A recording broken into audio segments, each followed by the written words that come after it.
When you die, somebody else was born, but at least we got to say we ran on the digit, we ran on the money, we ran on the digit, we ran on that money, we ran on the digit, we ran on that money.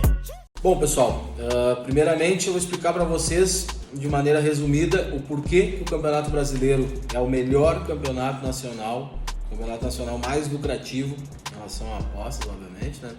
Escanteios do mundo, e depois dele é o Campeonato Brasileiro da Série B. Primeiro, os jogos param, né? O futebol brasileiro muitas vezes é um jogo truncado, tem a questão do VAR, então a gente consegue explorar com muita frequência a questão dos acréscimos. Ponto. De maneira resumida, esse é um dos fatores. Esse é outro ponto em relação à Série B. A gente vai ter VAR na Série B desde o começo esse ano, que aumenta ainda mais a lucratividade da Série B. O outro ponto é, por exemplo, a Chapecoense caiu e mesmo assim, em diversos jogos, enfiou canto em muito time, e obviamente times superiores a ela, porque ela caiu como uma lanterna. Então isso é uma coisa que não acontece na Europa, tá? Não acontece. A chance de um time ser rebaixado ou ser rebaixado como lanterna ainda, e ainda assim ter uma média razoável de cantos e conseguir impor um volume de jogo contra times muito superiores, isso aí simplesmente não acontece em nenhum outro lugar do mundo, tá? Isso, sou bem categórico em falar isso, nenhum outro lugar do mundo, tá? Nenhum outro lugar do mundo se aproxima disso. A gente consegue com muita frequência jogos que parecem mortos, assim, com times inferiores, e conseguem jogar, atacam muito pela postura dos times brasileiros, que muitas vezes é de se defender e jogar em contra-ataque quando estão em vantagem, mesmo sendo times bem superiores tecnicamente ao adversário. Outro ponto é pela forma como os times jogam, né? Os times brasileiros têm muita profundidade de maneira geral, assim, muito cruzamento mesmo, muita finalização também. Então é um jogo muito propenso a canto, e tem outras coisas assim, tipo, tu olha um jogo no futebol brasileiro, olhando simultaneamente a algum outro jogo em algum outro lugar, os números falam por si só, sabe, assim, às vezes muitas vezes não consegue encontrar nenhum motivo técnico muito grande, mas a questão é que os números são absurdos, assim, a quantidade de times que batem canto limite de uma frequência bizarra. Eu vou dar um exemplo. Novamente, é só um exemplo, o Sport na temporada retrasada, tá? O Sport saiu canto em jogos com o Sport envolvido em campo, dos 39 minutos do primeiro tempo até o final do primeiro tempo, em mais que 80% dos jogos. Isso é um troço surreal. Por quê? Tu para pra ver um jogo do Sport, tá, tem coisas que tu entende ali, tipo, quando escapa, um time que simplificava muito, só cruzava e tudo mais, um time que se defende muito, no final do primeiro tempo, muitas vezes quando não tava perdendo, tava fazendo o máximo possível para ir pro vestiário segurando o resultado. Mas são coisas quase que imperceptíveis, às vezes, assistindo um jogo ou outro, mas são um padrão. E evidente que, além de tudo isso, o principal motivo é que eu conheço absolutamente tudo sobre os times, sobre os juízes, a forma como o time se comporta em cada situação, conheço detalhadamente como o time joga com tal formação, o que tal mudança naquele esquema tático, que tal mudança entre um jogador e outro pode causar diferença na forma como o time vai jogar. Então, isso são só alguns exemplos que eu utilizei e uma explicação bem breve do porquê eu gosto tanto do Campeonato Brasileiro. E agora vou fazer uma análise resumida sobre cada time, e sempre lembrando, tá? Vou dar mais ênfase para isso durante os vídeos.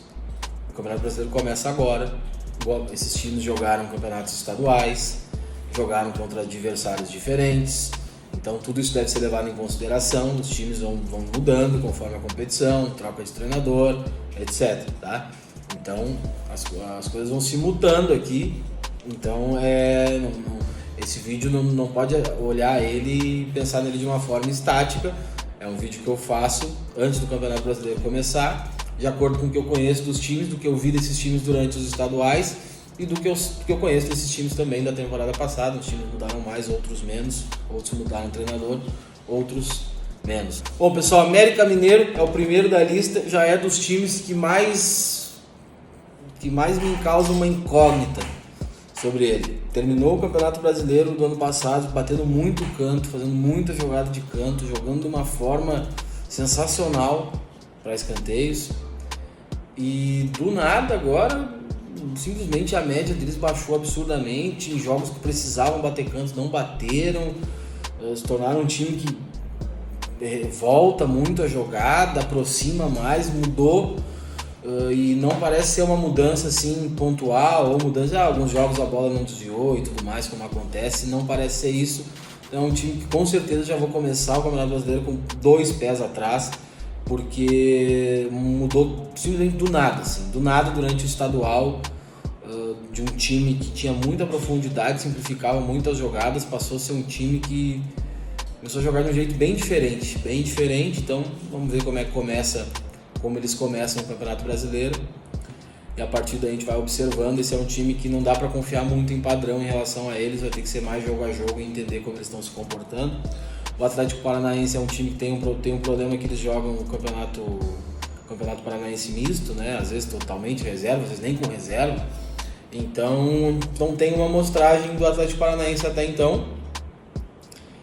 Pelo que foram os 2 jogos da Recopa contra o Palmeiras, eu consigo imaginar que deve ser um time muito parecido com o que foi na temporada passada, um time que cede muito canto, porque gosta de jogar em transição, gosta de se defender e sair em contra-ataque, é um time que preza muito por isso, então cede bastante canto e é de lua porque faz jogada que gera canto, até porque quando um time simplifica muito a jogada, joga de um jeito muito vertical, consequentemente acaba fazendo jogadas que geram escanteio. Mas é isso, é um time que preza muito por se defender e jogar em transição e jogar em contra-ataque. Então é um time que tem que ser observado jogo após jogo. Quando eu digo jogo após jogo, é jogo após jogo mesmo, assim, porque não é um time que não dá para confiar. Não dá para confiar numa situação ali, que estão em casa, estão perdendo e tudo mais. Aí é razoável, porque é um time que potencialmente, quando ataca, gera jogadas de escanteio.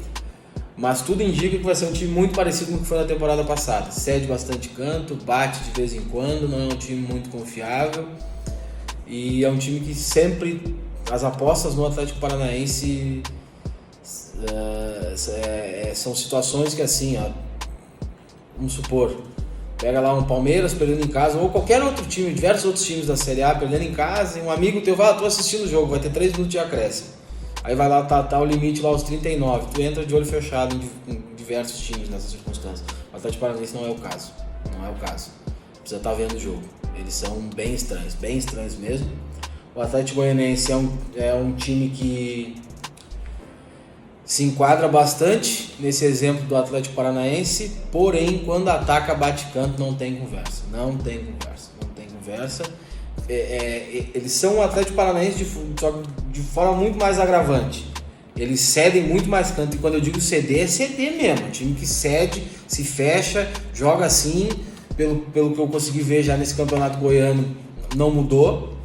Obviamente, contra times muito inferiores, isso não aconteceu com frequência, né? Porque jogaram contra times muito inferiores. Mas é um time que dificilmente vai fugir disso aí. Dificilmente mesmo vai fugir disso aí. Um time que provavelmente vai ser top 3 dos times que mais vai ceder canto durante o Campeonato Brasileiro, muito provavelmente. E vai ser um time que vai bater canto ali na média, entre o top 8 e o top 12 assim, dos times que mais batem. É muito provável que isso deva se manter. Não mudaram a forma como o time joga, embora tenha mudado uma outra peça no time. O Janderson ter saído causa uma certa interferência, porque o Janderson é um dos maiores cavadores de canto na Série A do Campeonato Brasileiro da temporada passada. Mas é isso, o Atlético Goianiense envolvido e ganhando o jogo, pode ter certeza que qualquer time vai bater canto neles, não tem jeito mesmo. Atlético Mineiro, eu acho que, embora tenha mudado o treinador e tudo mais, mas deve ser um time bem parecido com o que foi na temporada passada. Segue sendo, mesmo sendo um time muito melhor que os outros, pelo menos boa parte dos outros. É um time que ainda deixa os adversários jogarem. Agora há pouco teve um jogo do Atlético Mineiro contra a Caldense. A Caldense bateu 6 cantos no Mineirão. Não é por acaso, é um time que deixa o adversário jogar, mesmo sendo muito melhor. E a formação, embora tenha mudado o treinador, eu acho que não vai mudar muita coisa, não, tá? Tem um agravante ali, geralmente agora o Ademir é quem anda jogando mais pela direita, com o Hulk mais centralizado e o Keno pela esquerda, o que não é bom de maneira geral, esses pontas invertidos, mas é um time com muita profundidade, é um time que o começo dos jogos sempre bate seus cantos e quando tá atrás do resultado bate muito canto, muito rápido, porque é um time que marca bem quando resolve marcar em cima. E é um time que define rápido as suas jogadas também, muita profundidade nos laterais. Então eu acho que o Atlético Mineiro vai ser basicamente o que foi na temporada passada. Tá? Vai bater muito canto enquanto está empatando ali em casa, vai deixar os outros times jogarem. E com o resultado na mão, às vezes vão passar um segundo tempo inteiro ali e vão bater um canto, no máximo 2. Isso aconteceu diversas vezes com esse time na temporada passada e durante esse estadual também, mas é um time que também tem que ficar observando ali o que pode mudar ou não da temporada passada para essa, mas a princípio eu acho que vai ser basicamente como já foi, assim, vai ser um time confiável, bem confiável.